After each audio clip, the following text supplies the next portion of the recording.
Hi, I'm Mara Lathrop. Welcome to the 13th Annual Port Townsend Film Festival. This venue is called Interviews at Undertown, and we are here now with J.J. Kelly to talk about his film, Go Ganges. Thank you. Pleasure Hi. to be here. Are you having a good time in Port Townsend? So far, I've had an incredible time in Port Townsend. This is our final day, sadly. We head out tonight, but I mean, just seeing other films, meeting other filmmakers, meeting people that like films, it's been the complete experience, everything we could have hoped for. I'm so glad to hear it.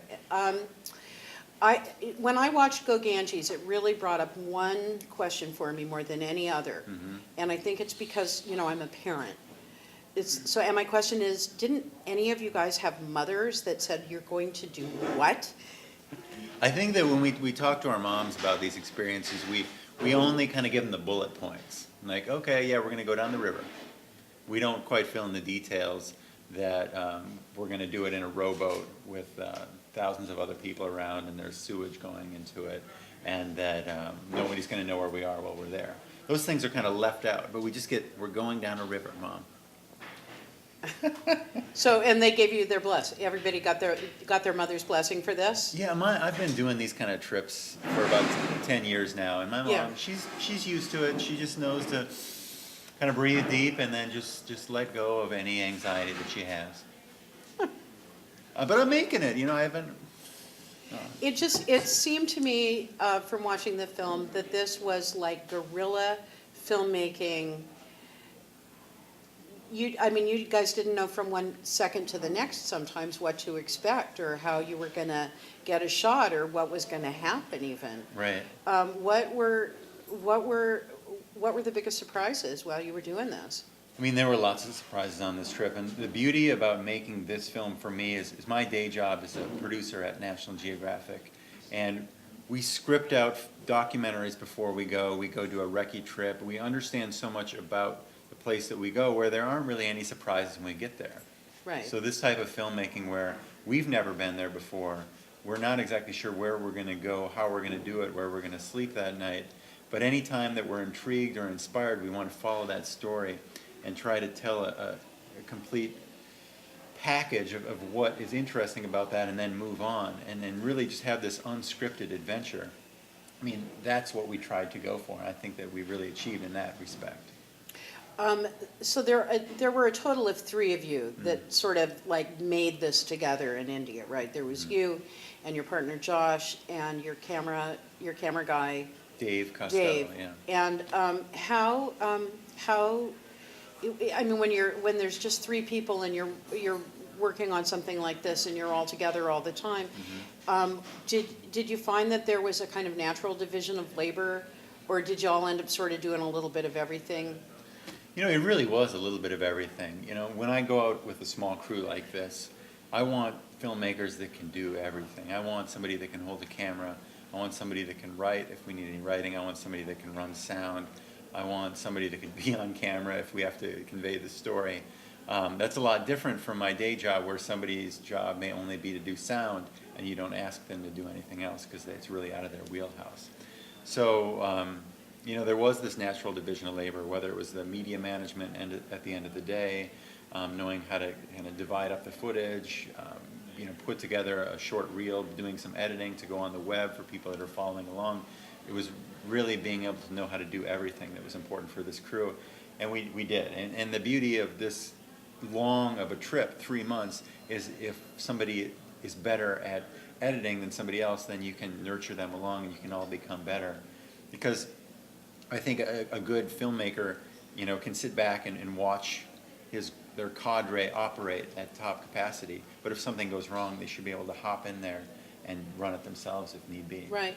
Obviously what we saw in the film was your journeying down the Ganges. Were there places along the way where you guys took a couple of days and stopped and really kind of took a look at what you had gotten on film and got organized like for your next push? And how did that impact like the sense of journeying? Yeah. I mean, we always review the footage. That's so important, and I drill it into everybody on the team that we need to be watching everything that we're shooting every day. Because, it could be something really technical and stupid, like your audio on channel 2 isn't working. Isn't working, And right. then you get back home 3 months later and you feel sick because you don't have all that you could have captured. And it's also framing, it's also what works well, what feels right, and remembering how you can tie in threads from the previous day into something that you might see that day kind of on the fly. So I think it's so important to watch everything that you're doing. I mean, it was all tapeless media that we captured the footage, and as we ingested it onto the hard drives, we just watch it in real time. What cameras did you guys use, and how did you pick them for this specific project? So the beauty of, the technology that we have available to us Yeah. today is there's so many great types of cameras. And the parameters for this trip were they had to be pretty small because we had to be able to keep them in a backpack. But we still wanted to look nice. So we carried a Canon 5D, which is a DSLR. It's a full frame. It looks really nice, has a very shallow depth of field. We carried a Panasonic P2, which is a smaller shoulder mount camera. And then we had a couple GoPros. And if we stripped all those down to their basic elements, we could fit them in a backpack. And then there'd just be a camera backpack and then 2 personal backpacks between the 3 of us. So we were really lightweight for this. There's all kinds of cords and chargers and hard drives and laptops. But it's all pretty light and pretty accessible these days. When you, especially like when you were on the river in the boat, you didn't really have a ground crew, did you? No, we really unsupported. You were really all in a boat. Yeah. Yeah, that's the funny thing is I sit back and you see this little rickshaw that we're in, or you see this rowboat that we're in, and you don't realize that Dave, who's holding the camera, is holding the camera, and he would be in there with us Also. most of the time as well. So when Yeah. we sleep on a rowboat that is as wide as this couch, we're all 3 next to each other for months. Yeah. So you get to know each other pretty well that way, don't you? You have to. Yeah. You have to. Was there friction? I mean, I can't imagine like going around the corner with anybody without like having a little friction about something.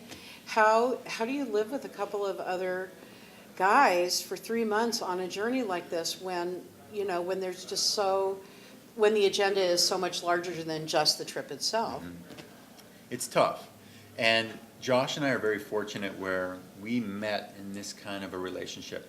We were each hiking the Appalachian Trail, which is a 5-month footpath that goes from Maine to Georgia, and we met about a month in. So we were both independently wanting to do this long distance expedition. And then we hiked the rest of the trail together. And then every story after that, every film after that has been, this long distance, like 2 months of biking, 3 months of kayaking, 3 months down the Ganges. So we really we have a temperament for this. We can handle this. And it's important if we bring somebody else in that they're tried and true and that we feel confident that they're going to be able to endure the same kind of hardships. See, I only go places where there's room service. And I like room service too. No, I don't believe you. But I kind of like the other end of it. I like to experience the hardships and the niceties. Obviously, you couldn't get the entire journey into this film. Were there any other things that along the way that you wished you could have included, but for length of the film or to make your narrative work better for whatever reason? Yeah. What did you have to leave out, and what's going to happen to that footage? Yeah, it's tough. I mean, generally, you throw a lot of footage on the cutting room floor. Oh, yeah. We filmed about 90 hours, and Yeah. this is a little over an hour. So there's just a lot that hasn't been used. We were very close to a bombing in Varanasi where there was a conflict between Hindu and Muslim, and we came close to being bombed essentially. And then we looked at that footage, and it's powerful footage, and we packaged it and put it on the web as kind of a ancillary story because it really didn't tie into this thesis of the Ganges River. And Right. there were a lot of moments like that where you really try to bang that drum of this is my thesis, and I need to keep coming back to that again and again just to hold purpose for this type of a film. And like I said, we'll package some of that and we'll put it as these little web extras. And then some of it just lives on a hard drive until somebody comes along and they're like, do you have any footage of the top of the Ganges, the glacier, and then it's like, oh yeah, we do. And so a lot of it just gets archived and maybe used later. What, the Appalachian Trail, Mm-hmm. sea kayaking up in Alaska, right? Mm-hmm. And the Ganges. Mm-hmm. Have you figured out where your next journey is with Josh at? Well, I've had quite a bit of Josh myself. And we just had this weekend together, so Yeah. I'm happy to give him a little bit of space on his own. When we're not working together intensely on these trips, he lives up in Alaska, and I live in New York, so we try to And just that's just probably really get as good, much right? geography between us as possible. But what's next? We've just finished this film, so we're going to start to take it around to film festivals for the next 3 months. Yeah. And we do have something else in the works. We're not quite ready to release it. To but- talk about it yet. Tell me what other festivals you're taking Go Ganges to? Yeah, so last weekend was our first in Minneapolis. Yeah. And we picked up the Best Doc Award, which we're honored. Congratulations. And then, thank you. And then here, and then Josh is going to Crested Butte. We have Sedona. We have Madison. We have Kansas City. We have one in New York. So it's just starting to go around. There's this time when you finish a film and you just start to release it in the world where you want to submit it to as many film festivals as you can and really Yeah. be there to nurture it, because if you're not on television right away and you're not getting that big distribution, then nobody's going to see your film except at film festivals. And that's why I do love film festivals so much, is because it gives the filmmaker a voice, which is, it's really hard to have a voice if not for the film festival. There's really no other way. It's not like if you're in a band, you can go to a bar and play. It's just not as accessible. So that's why we need film festivals. And our favorite, this is where we screened Paddle to Seattle and opened it Right. up. And we wanted to start our Ganges film here because we do love Port Townsend. We love it as a city. We love it as a film festival, and we'll be back again if Well, you'll have us. Well, twist our arm. We've got a few more minutes, so I want to see I'm trying to think of what, you're my very last interview, and I want to ask a really great question that Okay. nobody's ever asked. I know what I want to ask you. What's something nobody knows about Go Ganges? Something nobody knows about Go Ganges. And then everybody can hear it here first. We're gonna spoiler alert here. Something that nobody knows. Well, before I left to go do this trip, I'd met a really special girl, Yeah. and we had a date, One? one date right Okay. before I left, and then I'm going to go down the Ganges for 3 months, and our flight was delayed by 24 hours. We flew this airline called Etihad, and kind of a dodgy.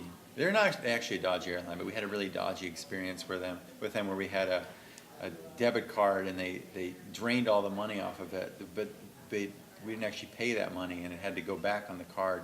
So anyway, long story short is we were delayed. So I had a second date. And then we had a really great dinner, and then I'm like, okay, well now I'm gonna go down the Ganges for 3 months, so See you later. see you later. But I had this BlackBerry that we used to navigate down the river. Yeah. So I sent her an email every day, and in India they have cell phone coverage everywhere. So we kept in touch, and when we finished, then she was in Europe, and then we met up in Turkey, and her name is Katie, and we've been together for about 2 years since then. Well, that's something nobody knows about Go Ganges, huh? Nobody knows that. That's amazing. Tell everybody where is the video available for purchase? Where is your website? How can people get more involved in your story? Thank you. Well, so this is our third film. We're really proud that we've got a trilogy now. So all 3 of our films are available. Our website is dudesonmedia.com. Our company's Dudes on Media. You can go there. You can find all the films. They're available on iTunes as well. Yeah. And we're always looking for another adventure. And because we all got started in this with the help of other people, we really like to help filmmakers that want to follow this kind of a path. So if anybody ever has any ideas or suggestions or just wants some tips, reach out to us. We love to answer those kind of questions because people answer those questions for us, and that's what made our adventures possible. Great. Thanks so much for joining us. And all the best with your film. Thank you, and thanks to the Port Townsend Film Festival. Like I said, this festival gives us a voice, and it's a unique opportunity as a filmmaker to really be a part of a town. The town just becomes a film festival, more so than any other festival that I've really ever been to. You just have this isolated experience at a hotel, and then you go to the venue and you just go back and forth. Here you really get to interact with the community, and that's what I love. Great. Thanks so much for coming. Thank you.